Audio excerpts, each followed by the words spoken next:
माँ दुर्गा की 10 महाविद्याओं में से एक महाकाली है, जिनके काले और डरावने रूप की उत्पत्ति राक्षसों का नाश करने के लिए हुई थी। यह एकमात्र ऐसी शक्ति है जिससे स्वयं काल भी भय खाता है।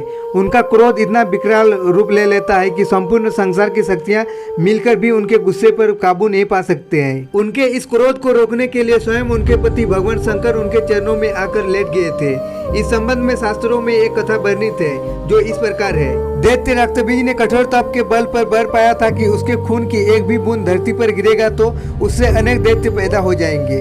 उसने अपनी शक्तियों का प्रयोग निर्दोष लोगों पर करना शुरू कर दिया। धीरे धीरे उसने अपना आतंक तीनों लोकों में मचा दिया। देवताओं ने उसे युद्ध के लिए ललकारा। भयंकर युद्ध का आगाज हुआ।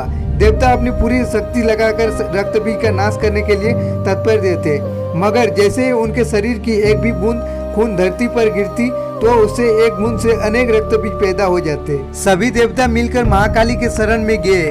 महाकाली असल में सुंदरी रूप भगवती दुर्गा का काला और डरावना रूप है, जिनकी उत्पत्ति राक्षसों को मारने के लिए ही हुई थी। महाकाली ने देवताओं की रक्षा के लिए विकराल रूप धारण कर युद्ध भूमि में प्रवेश किया।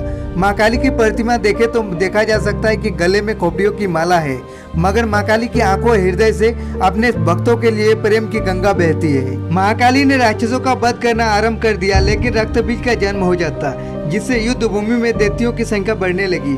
तब महाकाली ने अपनी जिह्वा का विस्तार की। दानवों का एक भी खून धरती पर गिरने की बजाय उनकी जिह्वा पर गिरने लगा।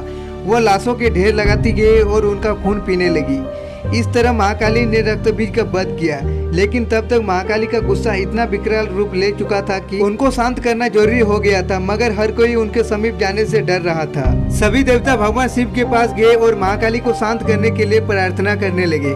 भगवान शिव ने उन्हें बहुत प्रकार से शांत करने की कोशिश की।